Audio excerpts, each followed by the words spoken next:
கட்டமைப்பு ரீதியான பின்னடைவு சந்தித்தது. திருக்குறள் 478 கூறுவது போல் வருவாய் குறைவாக இருப்பதிலும் தீமை இல்லை, செலவுகளை அளவுக்கு மீறாமல் இருந்தால் போதும். ஒரு உதாரணம் சொல்கிறேன். இந்த இதுக்கு குட்டி ஸ்டோரி, ஒரு இதுக்கு ஸ்லைடுக்கு ஒரு குட்டி ஸ்டோரி மாதிரி ஒன்று சொல்லிடுறேன். ஒரு புயலால் 4 அண்டை வீட்டாரின் வீடுகள் வெள்ளத்தில் மூழ்கின என்று நினைத்து பாருங்கள். அப்போது யாருடைய வீடு பெரிது என்பதை பார்த்து மதிப்பிடுவதை நியாயமான ஒப்பீடு அல்ல. வெள்ளம் வடிந்த பிறகு யார் தங்கள் வீட்டை விரைவாக சீரமைத்து மீட்டு எடுத்தார்கள் என்பதை பார்க்க வேண்டும். 4 பேரில் 3 அதை செய்தார்கள், நாம் செய்யவில்லை. Next slide. Next.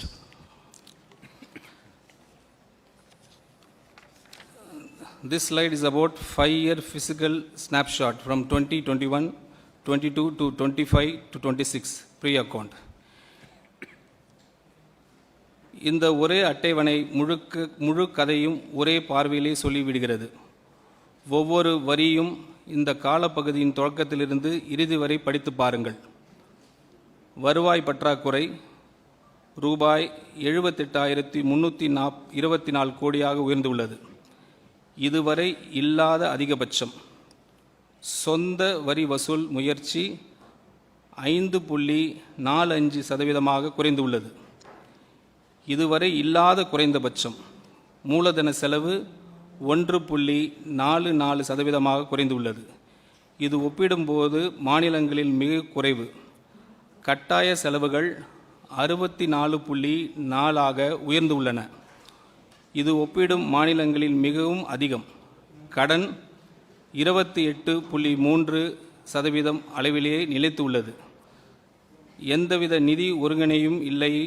மேலும் FRBM சட்டத்தின் 3% பற்றாக்குறை வரம்பு ஒவ்வொரு ஆண்டும் மீறப்பட்டுள்ளது. ஒரு உதாரணம், 5 ஆண்டுகளாக ஒருவரின் ஆண்டு உடலை அறிக்கையில் இரத்த அழுத்தம், இரத்த சர்க்கரை, உடல் எடை மற்றும் கொலஸ்ட்ரால் ஆகிய அனைத்தும் தொடர்ந்து மோசமடைந்து கொண்டே இருந்தால் ஒரு அளவில் மட்டுமே கவலைக்குரியதாக ஆகலாம். ஆனால் அனைத்தும் ஒரே நேரத்தில் தவறான திசையில் நகர்ந்தால் அது வெறும் கவலை அல்ல, அது ஒரு தெளிவான நோய் அறிதல். Next slide.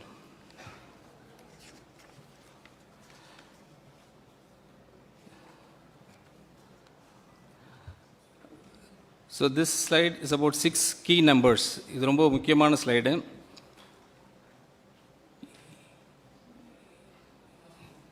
நீங்கள் 6 எண்கள் மட்டும் நினைவில் வைத்துக்கொள்ள வேண்டுமெனில் இந்த 6 எண்களை நினைவில் வைத்துக் கொள்ளுங்கள். ரூபாய் 10 லட்சம் கோடி நேரடி கடன், ரூபாய் 78,324 கோடி வருவாய் பற்றாக்குறை, இதுவரை இல்லாத அதிகபட்சம். GSTPயில் சொத்து வரி வருவாய், சொந்த வரி வருவாய் வெறும் 5.45%. இது நமது வரலாற்றிலேயே மிக குறைந்த அளவு. ஒவ்வொரு வருவாய் ரூபாயிலும் ரூபாய் 22.8 பைசா வட்டி செல்வதற்கே செல்கிறது. வருவாயில் 64.4 ஏற்கனவே கட்டாய செலவுகளுக்காக ஒதுக்கப்பட்டுள்ளது. எந்த புதிய முடிவையும் எடுப்பதற்கு முன்பே அது செலவாகிவிடுகிறது. மேலும் தலைப்பு செய்திகளில் தோன்றும் எண்ணிக்கை மறைத்துவிடும் முக்கியமான உண்மை. பொதுத்துறை நிறுவனங்களில் கடன்களையும் சேர்த்தால் மாநிலத்தின் உண்மையான மொத்த நிதிசார் பொறுப்பு 13.18 லட்சம் கோடியாக உயர்கிறது. ஒரு உதாரணம், ஒரு குடும்பத்தின் நிதிநிலை ஆரோக்கியமாக இருக்கிறதா அல்லது முழுகி கொண்டு இருக்கிறதா என்பதை வங்கி கணக்கு புத்தகம் ஒரு நொடியில் சொல்லிவிடும். ஸ்லைட் 5.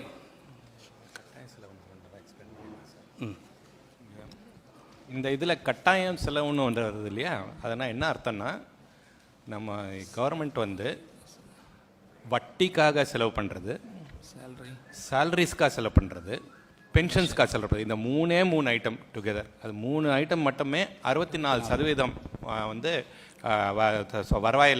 வருவாயிலேருந்து 66% வருது. இந்த 3 ஐட்டம். நெக்ஸ்ட் ஸ்லைட் சொல்லிட்டிங்களா? ஓகே. ஸோ சஸ்டைனபிள் டெப்ட் nearly doubled in 5 years. Next slide அதை பற்றி பேசுகிறோம். இந்த முழு ஆவணத்திலேயே மிக முக்கியமான ஒரு உண்மை கவனியுங்கள். இந்த 5 ஆண்டு காலப்பகுதியில் மட்டும் தமிழ்நாடு ரூபாய் 4.87 லட்சம் கோடி புதிய கடனை சேர்த்து உள்ளது. அதாவது சுதந்திரத்துக்கு பிறகு மாநிலம் தனது முதல் 60 years சேர்ந்த மொத்த கடனை விட இந்த ஒரே 5 ஆண்டில் சேர்க்கப்பட்ட கடன் அதிகமாக உள்ளது. கடன் ஆண்டுக்கு சராசரியாக 14.3% வளர்ந்து உள்ளது. ஆனால் மூலதன முதலீடு வெறும் 8.3 மட்டுமே வளர்ந்து உள்ளது. இது நாம் கட்டமைப்புகளை உருவாக்குவதற்கு அல்ல, அன்றாட செலவுகளை சமாளிப்பதற்கான கடன் வாங்குகிறோம் என்பதற்கான தெளிவான சான்றாகும். ஒருவருக்கான கடன் பொறுப்பு கிட்டத்தட்ட இரட்டிப்பாகி ரூபாய் 1,28,934 உயர்ந்துள்ளது. இன்று தமிழ்நாட்டில் பிறக்கும் ஒவ்வொரு குழந்தையும் ₹1 கூட பொருளாதாரத்துக்கு பங்களிப்பதற்கு முன்பே இந்த கடன் பொறுப்புடன் பிறக்கிறது. குஜராத் 17.6, மகாராஷ்டிரா 19.7, கர்நாடகா 23.4 என்ற அளவில் உள்ளன. ஆனால் தமிழ்நாடு 28.3% என்ற நிலையிலேயே உள்ளது. இது பொதுவாக பாதுகாப்பானதாக கருதப்படும் 20% வரம்பை மிகவும் தாண்டி உள்ளது. ஒரு உதாரணம், ஒரு குடும்பம் வீடு கட்டப்பட்டதிலிருந்து கடந்த 60 ஆண்டுகளில் வாங்கிய மொத்த கடனை விட கடந்த 5 ஆண்டுகளில் அதிகமாக கடன் வாங்கியுள்ளது என்று நினைத்து பாருங்கள். அதிலும் அந்த கடன் புதிய சொத்துக்களை உருவாக்க அல்ல, அன்றாட செலவுகளை சமாளிக்க பயன்படுத்தி உள்ளது. Next slide. So 6th slide, interest now crowds out investment. அந்த ஸ்லைடில் நம்ம இப்போ ப்ரீஃப் பண்ணுறேன். இது அனைவரையும் கவலைக்குள்ளாக்க வேண்டிய ஒரு நிதி சார்ந்த அசாதாரண நிலை. நமது ஆண்டு வட்டி செலவு ரூபாய் 67,050 கோடியாக உயர்ந்து மாநிலத்தின் மொத்த மூலதன செலவை திட்டமான ரூபாய் 50,911 கோடியாக தெளிவாக மிஞ்சியுள்ளது. அதாவது எதிர்காலத்தை உருவாக்குவதற்காக செலவிடும் ஒவ்வொரு ரூபாய்க்கும் கடந்த கால கடன்களில் வட்டியை செலுத்துவதற்காக ரூபாய் 1.32 செலவாகிறது. இந்த நிலை முதலாக 2017-18 ஆண்டில் உருவானது. அதன் பிறகு ஒவ்வொரு ஆண்டும் இந்த இடைவெளி மேலும் விரைவடைந்து கொண்டே வருகிறது. தற்போது வட்டி செலவு மொத்தம் வருவாயில் 22.8 உள்ளது. இது விகிதம் கர்நாடகாவில் 16.4%, குஜராத்தில் 12%, மகாராஷ்டிராவில் வெறும் 10.3 மட்டுமே. மேலும் தமிழ்நாட்டின் சொந்த வரி வருவாயில் 34.8 வட்டி செலவிற்கே செல்கிறது. அதாவது மாநிலத்தின் சொந்த வரி வசூல் இயந்திரம் ஈட்டும் ஒவ்வொரு 3 ரூபாயிலும் 1க்கு அதிகமான தொகை எந்த ஒரு நலத்திட்டத்திற்கும் ஒதுக்கப்படுவதற்கு முன்பே பழைய கடன்களின் வட்டி செலுத்துவதில் கரைந்து விடுகிறது. கடந்த 5 ஆண்டுகளில் இந்த வட்டி செலவு 61% அதிகரித்து உள்ளது.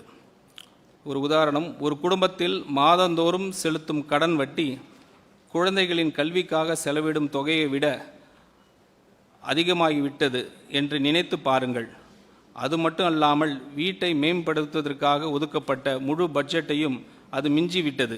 அதாவது கடந்த காலத்தின் சுமை எதிர்காலத்திற்கான முதலீட்டை விழுங்கி கொண்டிருக்கிறது. Slide 7. Structural revenue deficit highest ever record. நமது வருவாய் பற்றாக்குறை ரூபாய் 78,324 கோடியாக உயர்ந்துள்ளது. இது ஜிஎஸ்டிபியின் 2.22% ஆகும். மேலும் இது வரலாற்றிலே இல்லாத உச்ச அளவாகும். இதில் மிகவும் கவலைக்குரிய விஷயம் என்னவென்றால் அது பற்றாக்குறை கொரோனா பெருந்தொற்றத்தின் உச்ச ஆண்டை விடவும் அதிகமாக உள்ளது. ஆனால் இப்போது அதற்கு ஒப்பான எந்த வெளிப்புற அதிர்ச்சியும் காரணமாக இல்லை. இதன் பொருள் மிகவும் தெளிவானது. நம் சொத்துக்கள் உருவாவதற்காக அல்ல, அன்றாட நிர்வாக செலவுகளை சமாளிப்பதற்காகவே கடன் வாங்கி கொண்டிருக்கிறோம். இது ஒரு தற்காலிக பிரச்சனை அல்ல. 2013-14 முதல் ஒவ்வொரு ஆண்டும் தொடர்ந்து காணப்படும் கட்டமைப்பு ரீதியான பிரச்சனையாகும். மேலும் இங்கு ஒரு நம்பகத்தன்மை சிக்கலும் உள்ளது. இந்த வருவாய் பற்றாக்குறை முழுமையாக நீக்குவதற்கான காலக்கெடுவை முந்தைய ஆட்சிகள் நிதி பொறுப்பு சட்டத்தில் திருத்தம் செய்து 8 முறை தள்ளிப்படப்பட்டுள்ளன. 2009, 2011, 2012, 2017, 2020, 2022, 2024, 2026, இப்போது 2027 என நிர்ணயிக்கப்பட்டுள்ளது. ஆனால் 2027 என்றும் இலக்கும் எட்டப்படாமல் போகும் நிலை உள்ளது. இதற்கிடையில் குஜராத் வருவாய் உபரியுடன் செயல்படுகிறது. கர்நாடகா மற்றும் மகாராஷ்டிரா வருவாய் செலவு கணக்கில் கிட்டத்தட்ட சமநிலையை பேணிக்கின்றன. இந்த குறிப்பீட்டில் தமிழ்நாடு அவற்றிலிருந்து முற்றிலும் வேறுபட்ட பாதையில் சென்றுவிட்டது. ஒரு உதாரணம், வீடு வாங்குவதற்காக கடன் எடுத்தால் இறுதியில் உங்களிடம் ஒரு வீடு இருக்கும். ஆனால் ஒவ்வொரு மாதமும் மளிகை பொருட்கள் வாங்குவதற்கான கடன் எடுத்தால் இறுதியில் எஞ்சுவது கடன் மட்டுமே. மேலும் வங்கியிடம் கடனை திருப்பி செலுத்தும் தேதியை 8 முறை சொல்லி ஒவ்வொரு முறையும் அந்த வாக்குறுதியை மீறினால் நம்பிக்கை எவ்வாறு இழக்கப்படுகிறது என்பதற்கான சிறந்த உதாரணம் இதுவே.